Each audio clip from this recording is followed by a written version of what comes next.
being at my house with my wife, actually breaking down the first hour after we brought Charlie home because he was crying and we didn't know what to do.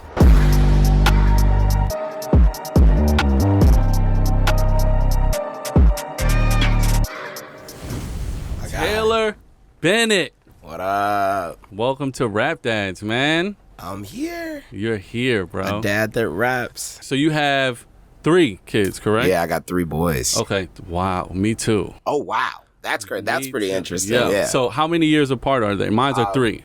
I got Charlie. He's 4 years old. Blake, he just turned 3. And then the youngest, Logan, and he's 5 months. Okay. So, yeah. Nice. I'm sure, as a father of 3, it's helpful to have, both of them helping. Oh, Logan for as sure. well. Yeah. That's the cheat code for real. If you're gonna double and triple them For up, sure. we gotta go back. If we're gonna talk about fatherhood, we're gonna talk about a rap dad. Yeah. We gotta talk about your pop.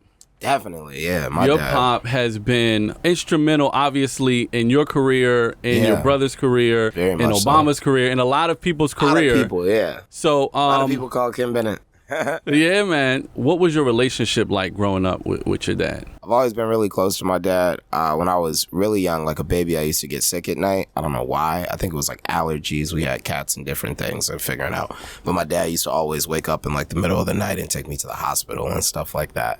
And I still have like memories of sitting at like the top of the stairs in the middle of the night and he's like holding me and I'm like looking down these stairs. So yeah, I've had an amazing relationship with my dad, That's awesome, man. Yeah. So he was super involved in your school life. Yeah. But it's also well documented that you've said you weren't that great a student. I wasn't. And then your brother, his rap career launched because of 10 That's Day. a 10-day suspension, right? So what was that? We've both gotten one before. How did he navigate that? I don't feel like my dad ever pushed me and was upset at me based off of my grades. I think my dad would be upset and disappointed based on how much I actually pushed towards, the effort. And also, me and my brother and my father, we all had learning disabilities. And me and my brother actually had IEPs, which is like individual educational plans. Okay. So it was more about, again, the discipline and the dedication and the pride that you had within your work that he would be upset at. But if you try hard and you got that D, we'd go to Toys R Us sometimes. Wow. Like I had some times where I, really pushed and fought and like my dad would try to do homework with me and he didn't know how to do it. Like I remember that, and those different days and stuff, like sitting on weekends in the kitchen. It wasn't super often because I feel like, again, chores were more important than homework to my dad. Not saying that homework wasn't, but like the first thing that he would think is like, how is the upkeep of your house? Like how is, and then also like, I think like manners, like how you speak and like those kind of things. School was, everybody does school. Like you better be doing something in there. Right. Like, yeah. This is the big question. Ooh. How has fatherhood changed you as a person? Yeah. I think fatherhood has changed me as a person probably more than a lot of people, like for real. Like, and I really mean that. Like, when I had my first son, I stopped eating red meat. I stopped eating pork. I literally like dedicated at least 30% of my time to just working out, just all the time. And this is before he was born. Like when he was born in the hospital, me and my best friend that started our workout fitness journey together were doing push-ups in the hospital. I always felt like, again, for me, so funny, but it really does come from my dad. Everything has had to do with having children for me, like since I was like a very small kid. And it's always felt like whether it was my career or if it was school, everything was like on this ticking clock. And I only had so much time to execute it, like in the way that I wanted to do it so that I could be in this space that I wanted to be. And like, that's how like I view like a lot of projects and like so when I found out I was having this kid, it felt like, oh my gosh, all of these things need to change drastically super fast. So, I mean, of course, like, you're having a child. So then it's like, you start looking at people differently, like you're like, oh my God, these are just all big ass babies walking around being fucking mean right now and doing fucked up shit. Like these are babies, some big ass babies. Or just like, even the idea of like, how you view yourself. Like I was like, okay, now I am a father And I think that the most important thing I found with my first child was balance. And it was work, it was fitness, and it was family. And how do you get enough of those things, have enough time, and still be able to give what you give to everyone else? All of that really came from my kids. And then I think especially like business, like the year that I found out I was having Charlie, my manager moved to New York. That was also one of my best friends that we were the same age because, you know, I'm independent. And he moved to New York and he started working at a company, and our relationship started to change because now he's doing other work. You know, it's kind of like side, you know, hustling like my stuff. He knows I have a kid, so it's like I'm not, you get what I'm saying? Yeah, and it was like yeah. a thing where I was like, damn, I'm going to have to fire my best friend because I have a family. Right. And then I'm going to have to figure out really diving into this management shit so I could get my own shit straight. And I did it. And that's what really turned me into the fucking business mogul guy I am today, where I'm texting people left and right and, you know, figuring out shit with the fucking everybody, the promoters, the fucking distributors, the everything. You get what I'm saying? Right. Like, it came from that point and like that space. And I changed my whole career around, and I made so much money that year and the next year, and been making money. But it came from a space where I was like, I have to do this for my family, and I don't trust anyone else to take care of my kid. You get what I'm saying? Like, that's really where it was. And one thing that my dad is also right about having kids, it gives you a reason to say no to a lot of things that a lot of other people you can say no to, but it's like, man, but it's like, no, I can't do that.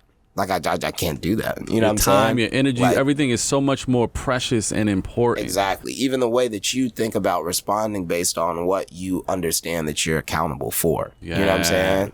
Like, so yeah, for sure, man. Word. So what, if anything, have you noticed in your sons that were like flaws of yours that you needed to fix?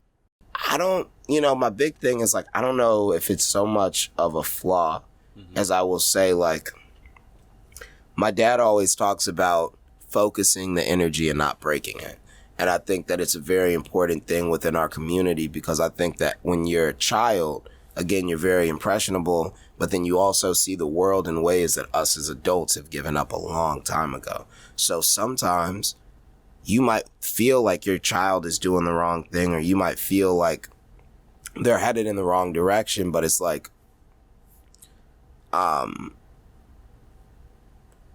it's like they're in some way figuring it out for themselves, and that you're also watching that happen and you're trusting them through the process to do the right thing. You get what I'm saying? Oh, yeah. It's like, you know, I try to let my kids express themselves a lot, you know, like, of course, we're not talking about cursing and like, you know. Right. But like, you know, if they're upset and they, you know, it's like, okay, you could cry. Don't scream. You know what I'm saying? Don't scream, holler, don't throw and break stuff. But like, if you're upset, it's okay to cry. Right. It's like a ball of energy that you're just like playing with every time that you connect with them. And it's like, okay, let's not break it. Let's not stop it. Let's not make you feel like it's over. But let's move it and try to guide it to a way, you know, without being too controlling and pushing them in a way where they feel like, oh my God, like, I don't want to do this. You know? No, that's dope. It's very interesting, and it's very important that you said that, because a lot of people in our community, especially for guys or people that are raising boys, we don't let them have those moments where they are expressing themselves. We feel like the people, like, they got to be strong and you can't cry and don't show any emotion. And I think, like, to 2 points, because I think to one of that point, because this is a great conversation now that we're having, is that I saw something where somebody said that they were saying that America wants black men to feel calm enough where they don't have to be aggressive or they don't have to be on hints. So they don't have to be, you know. But at the same time, America is in no way, shape, or form that space. And if you were black and if you do look like us, you're crazy to not in every single way always question what this society is giving you or is telling you. You know what I'm saying? Right. So again, I feel like there's a lot of reasons why in our community we say men or boys shouldn't cry. Mm-hmm. And I think that we are also just very influenced, and also an understanding that as the black man in America, you're never in the driver's seat.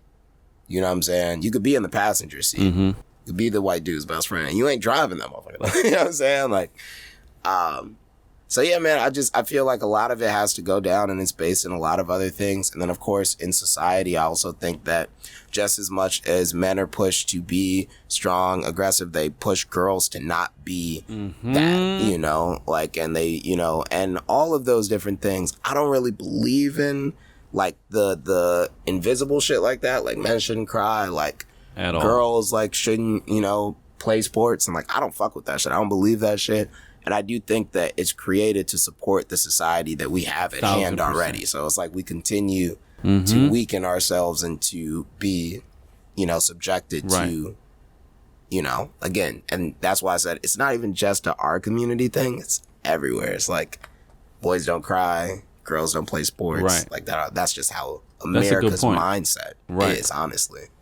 It's really not even our concept type shit. Like, that's a great point.